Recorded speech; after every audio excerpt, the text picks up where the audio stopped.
Wa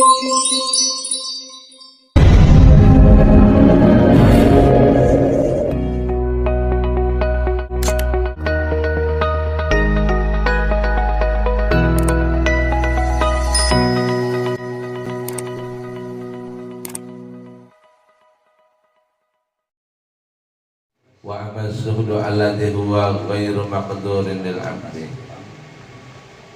Adapun zuhud yang tidak dikuasai oleh seorang hamba atau tidak mampu dilakukan oleh seorang hamba, zuhud yang seorang hamba tidak mampu lakukan adalah burudatu syai'i ala qalbi zahid. Ademnya hati, ademnya sesuatu atas hatinya orang yang zuhud. Jadi hatinya merasakan adem, dingin, ya lebih dari tenang segala-galanya. Itu karena apa? Karena ditinggalkan dunia. Tinggalkan dunia, sesuatu yang dia tidak miliki, dia tidak cari. Sesuatu yang belum dia miliki, tidak dia cari, tidak dia usahakan adanya. Sesuatu yang sudah dia miliki maka dia pisah-pisahkan, mana yang dunia, mana yang akhirat, mana untuk dunianya, mana untuk akhiratnya. Dia pisahkan kemana nih untuk akhiratnya. Kemudian yang ketiga apa? Yang ketiga dia meninggalkan ikhtiar, keinginan dan ikhtiar dunia.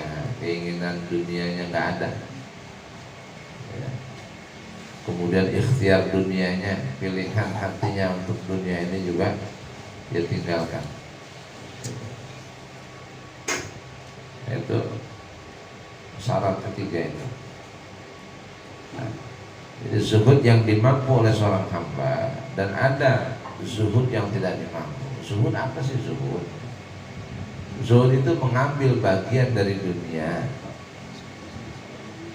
sekedarnya saja, ya, yang sekedarnya saja, yang halal, yang diyakini kehalalannya, namanya zuhud. Jadi memang dikit ya, sedikit, sekedarnya aja.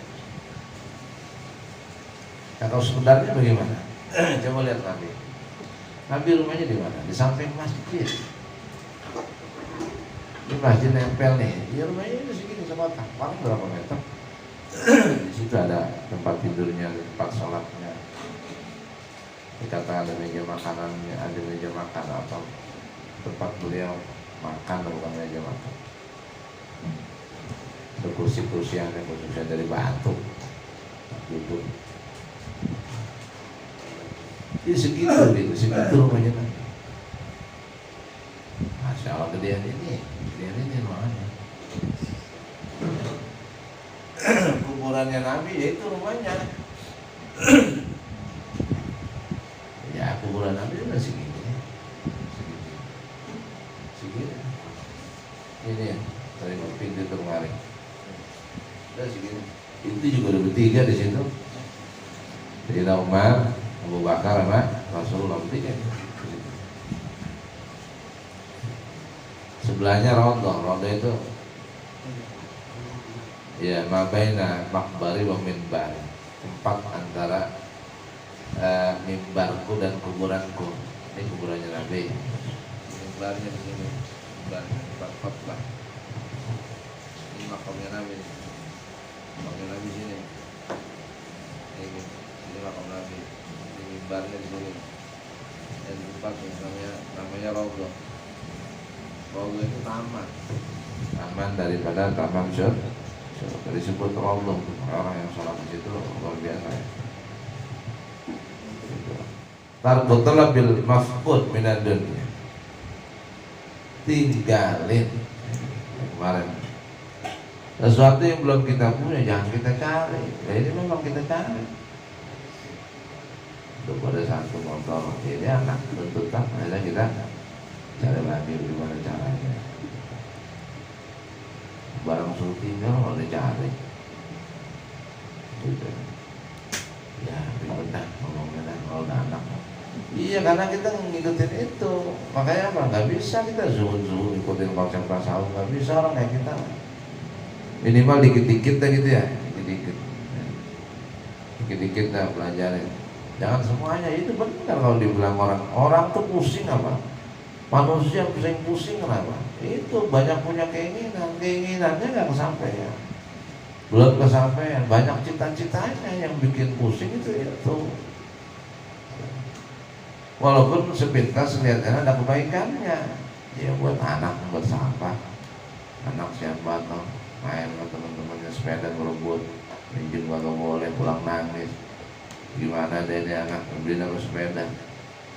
Ya tak dulu, lah baru tanggal 20 kan sudah miskin-miskinnya. Ya kereta sudah.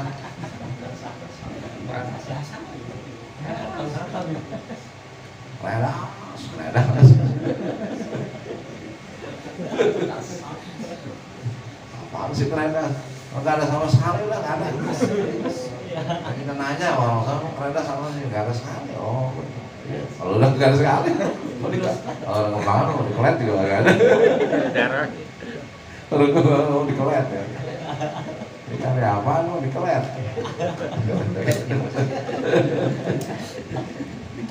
Isinya dikelet ya dari darahnya.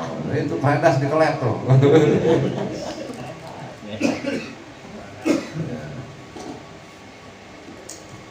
Jadi zuhud yang tidak dimampu oleh seorang hamba adalah zuhud berupa apa? Burudu syai'i ala qalbi zahid. Ademnya sesuatu atas hatinya orang yang zuhud. Jadi rasa adem, tenang, tentram, melebihi dari ketenangan. Adem. Dan kenapa? Karena dia tidak dipusingkan oleh keinginannya, tidak dipusingkan oleh cita-citanya. Itu orang sering pada ngomong, apa yang bikin pusing apa? Keinginan.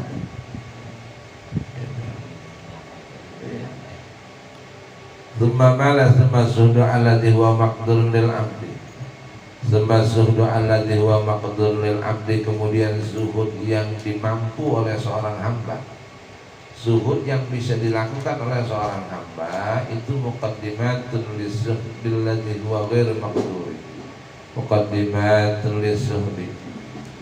Kemudian zuhud yang dimampu atau bisa dilakukan oleh seorang hamba itu mendahului terhadap zuhud yang tidak dimampu oleh seorang hamba.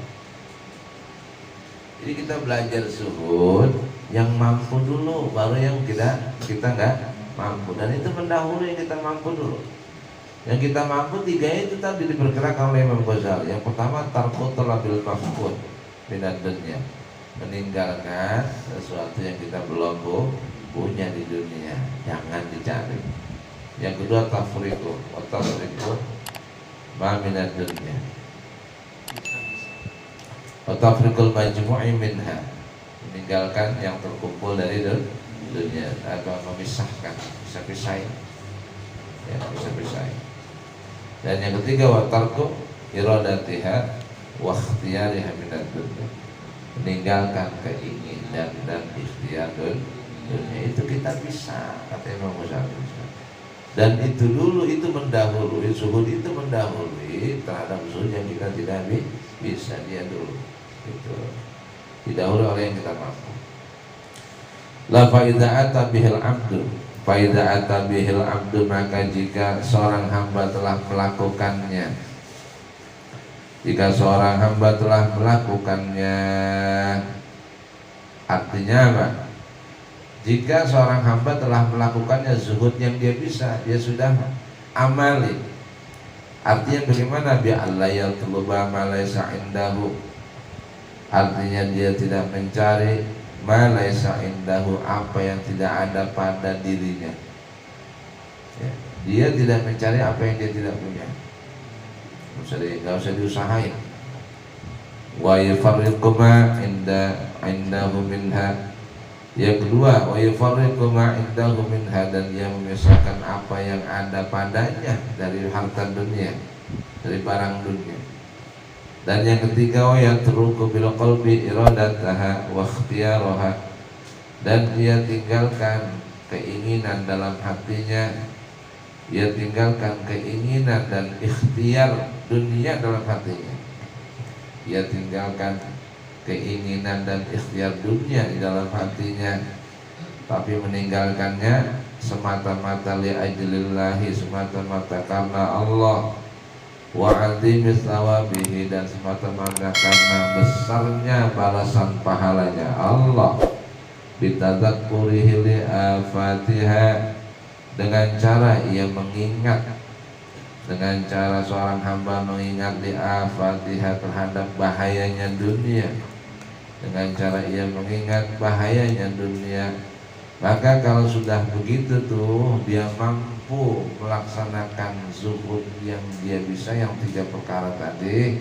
aurasathu tilka burudatan dunia, maka akan mendatangkan padanya, kalau yang 3 perkara sudah bisa dia lakukan, maka akan mendatangkan padanya tilka 3 perkara itu, akan datang kepadanya dan mendatangkan burudatan dunia ala qalbihi, ademnya dunia di dalam hati seorang hamba. Jadi 2, 3 itu dulu laksanain, baru nanti yang kita nggak bisa jadi datang sendiri gitu. Yang namanya apa? Ademnya hati, tenang, tentramnya luar biasa.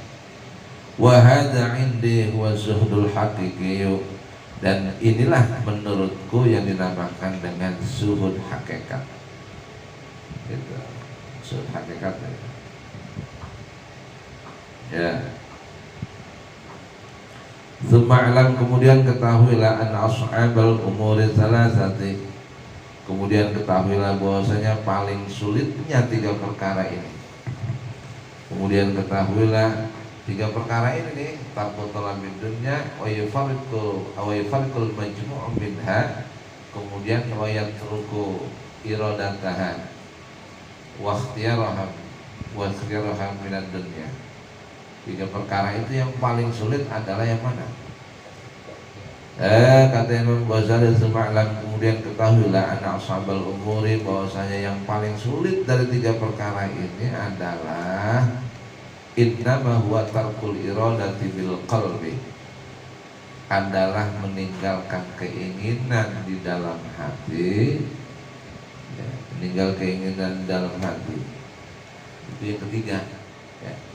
Tarku iradataha wa ikhtiyariha, paling susah tuh, ninggalin keinginan dunia dan ikhtiar dunia dalam hati, kita tinggalin. Keinginan aja mendunia udah nggak ada, tinggal. Ikhtiar dunia juga tinggalin dalam hati kita. Itu yang paling susah, kata Imam Ghazali. Kalau meninggalkan apa? Meninggalkan barang yang kita nggak mampu sih bisa barangkali. Kita nggak punya barang ini, ya sudah, jangan dicari, jangan diusahain adanya. Kita nggak punya, ya sudah, kalau udah nggak punya, itu masih bisa memisahkan barang yang terkumpul dari dunia, kita bisa usahain, bisa. Yang paling sulit yang terakhir ini, meninggalkan keinginan dan ikhtiar dunia, ini yang paling susah, kata Imam Ghazali. Kenapa? Karena kata beliau, idkam min tarikin lahuha, idkam min tarikin laha bidhahirihi, muhibbun muridun laha bibatinihi.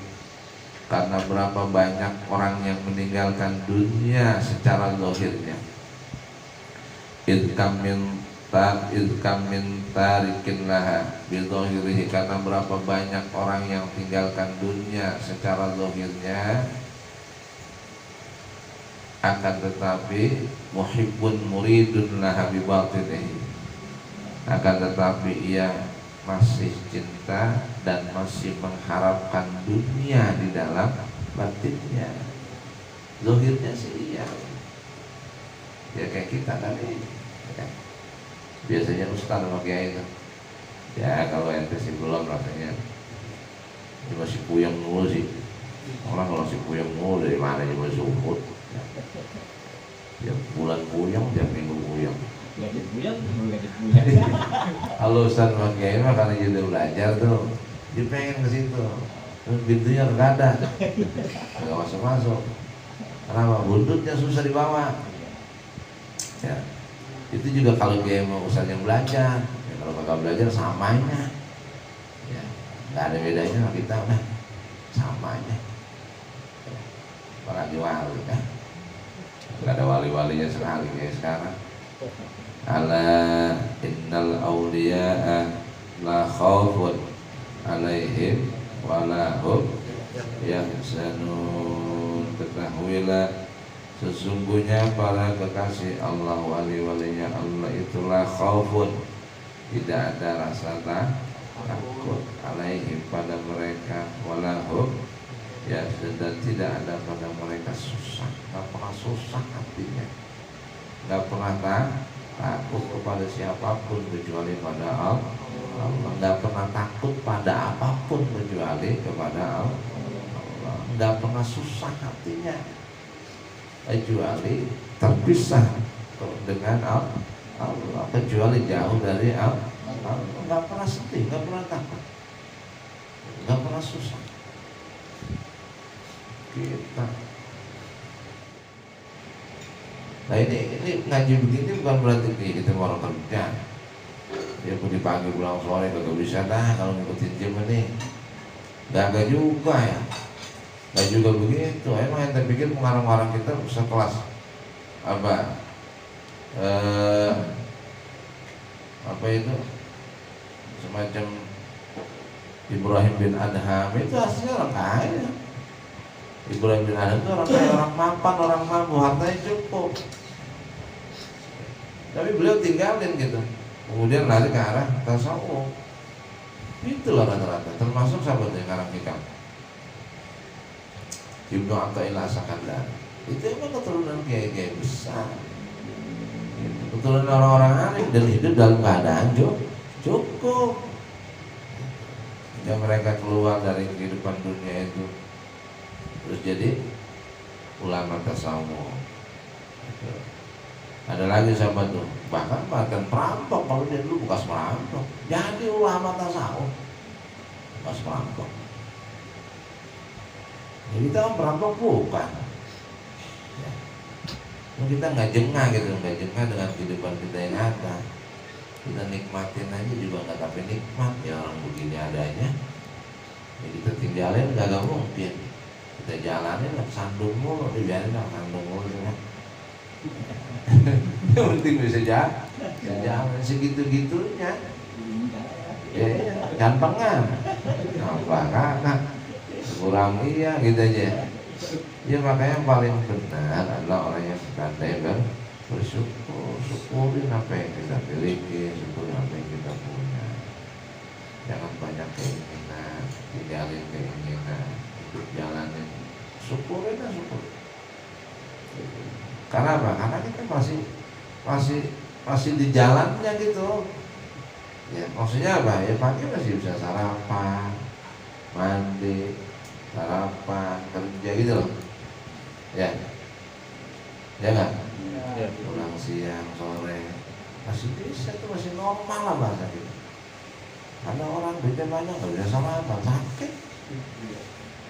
Pakai enak amat gitu dia, ya kan? Kopi masih enak.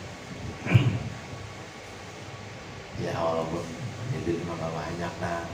Sama mulut agak sariawan nih loh, enak ya. Iya kan gitu ya. Jadi banyak mulut ke sariawan. Kalau karyawan sariawan 4 lagi sekali tumbuh. Harus ngopi nggak bisa nikmatin. Nah, berarti kan nggak begitu. Dengan gue juga, kalau gablok kalau kau boleh minta, mulut gue sehat, kalau ada sariawan itu kopi enak banget pakai garam gurih. Iya. Jadi macam-macam. Kita pandai-pandai ngelihat sisi ya, sehingga kita bisa syukurin aja yang ada. Jadi pelan-pelan kita pelan-pelan. Jadi kita enak, jangan lihat kata. Nikmat hidup kita. Kita semangat karena sahabat Rasul salah satu. Innama huwa tarkul iradati bil qalbi kam min tarikin nahbi zahirihi muhibbun muridin laha bi batinihi wa huwa fi mukafahati wa muqasati syadidati min nafsihi wa sya'nu kullu fi hadhihi wallahu a'lam. Al-Fatihah.